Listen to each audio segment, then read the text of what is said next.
Okay, what we got going on is I got rid of the other nap gas container because it was filled with hardly anything. It felt like it was filled, but it wasn't. So what I did was I had this canister here of gas, transferred that nozzle with a kit that I had for sweat soldering, and I got this from the garage. This I bought about less than a year ago, and this will take the place of that tall yellow cylinder that I had to discard. I thought it was filled, but it wasn't. This thing's new, and it fires up good. I'll fire that up. But before I do, I'll show you something. This thing here, remember I said it had to be pushed in halfway so that the other pipe can come over here and attach to that. This is a rag I have, it comes away. This is a wet rag I use to wipe the actual sweat soldering to make a smooth connection so it looks professional and it doesn't drip all over the place. But this right here, I fluxed this fitting inside this fitting and pushed it together about halfway in so that the other pipe can go in there, but not all the way because you don't want to have nothing there. And you got to have a connection fitting to join the other pipe to here in that one fitting over here, the copper fitting, to the 4-inch nipple right here. See? And all that right there will go together. That'll go together over here. See? This will join. Now what I have to do, once I flux that, I have to solder in here, put the solder here, and put the heat on this side. Now the first thing, let me clean the lens a minute.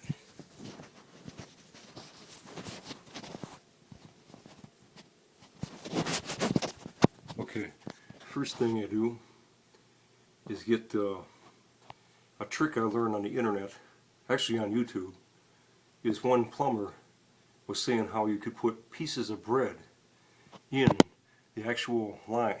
Now it acts as a sponge, so this way if you have water in the pipes it doesn't turn to steam, because if it turns to steam the sweat solder won't, you'll be heating forever and the sweat solder will not work. It'll just sit there and bubble and you won't get the flow of the solder. You can't heat where there's water. So if there's water in the line, you have to get that out of there.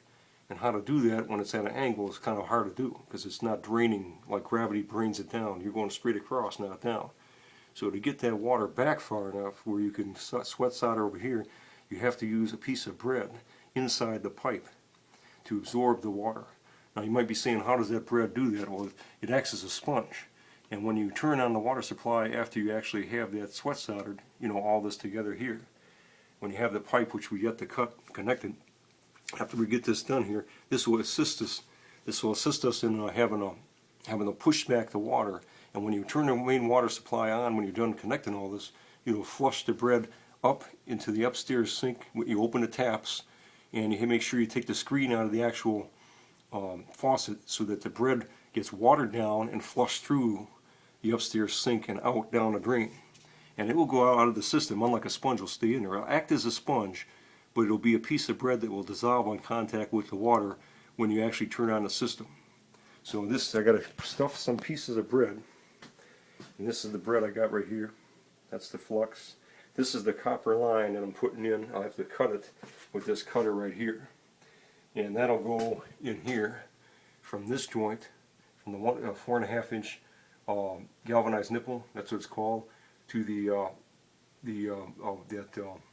1.5-inch copper adapter, sweat soldered on one side, screwed to the actual nipple on the other, and then the line right here, that line right there will be cut by that cutter right there, and that'll be placed right across from here into here when I get this sweat soldered in there and let it cool down. But before we do that, I'll press the bread in the line. I'll set this down. Just take this bread, take a piece of bread off, stick it in this hole. I'll stick it in here first, shove it in there, and that'll hold back the water and absorb the water so that this way you can solder. Wipe off the excess. This is what that guy said, and I never tried this, but apparently it gets the water out of there. I don't know how, but it absorbs it. and wipe it down because we don't want a lot of remnants on there. Get some more flux on there. We'll flux it all on the side. You can use a brush of your fingers, but I want to make sure I get it all the way around and inside the actual adapter. And we'll put it halfway like I showed you. And this way it has room for the other pipes when it joins together.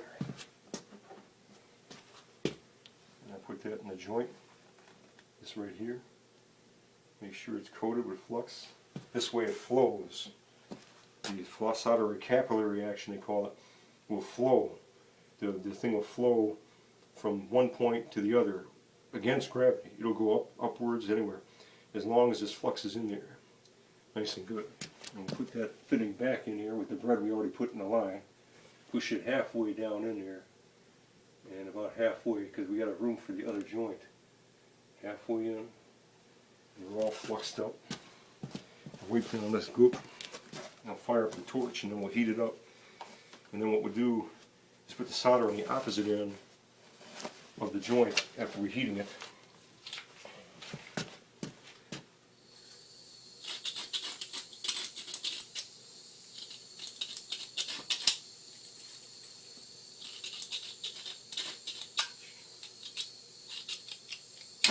There we go. Alright, we get the solder, lead-free solder. Get that in here. And making sure not to burn down the house. We get away from the wood. The heat on one side.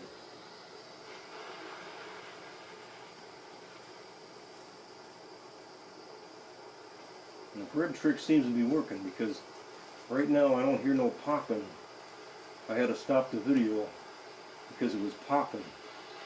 And that thing there, once you have water in the pipes, it's just impossible to heat up.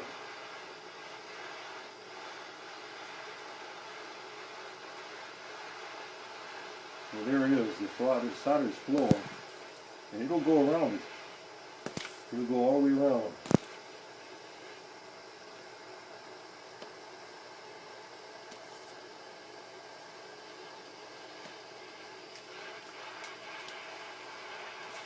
This is smoking.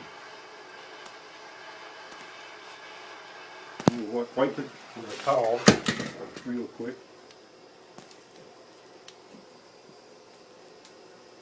Keep that back up.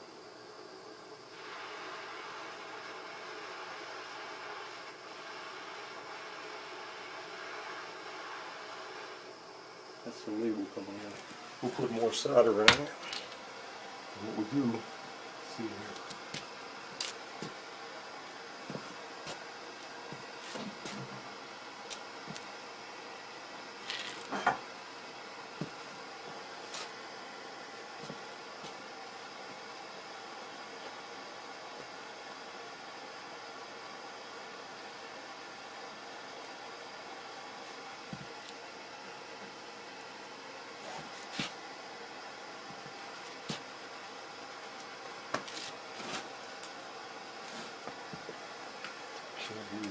I'm going to do one more shot of solder. This way to make sure it has a good joint. I'll keep that back up again. And it looks like it turned out pretty good. So heat it back up, put a little more solder in there. Just to make sure we got it. Because it has to flow all the way around it. Don't be afraid to use the solder. Solder is very expensive, but if you get a wrong connection, you're done. See?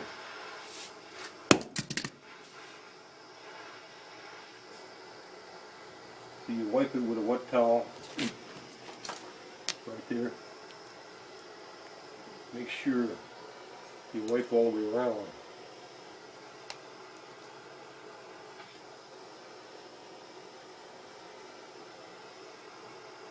There we go.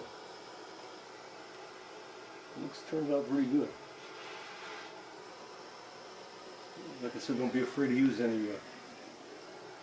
solder because that's what it's there for. Just make sure you don't burn down a house with the wood around there.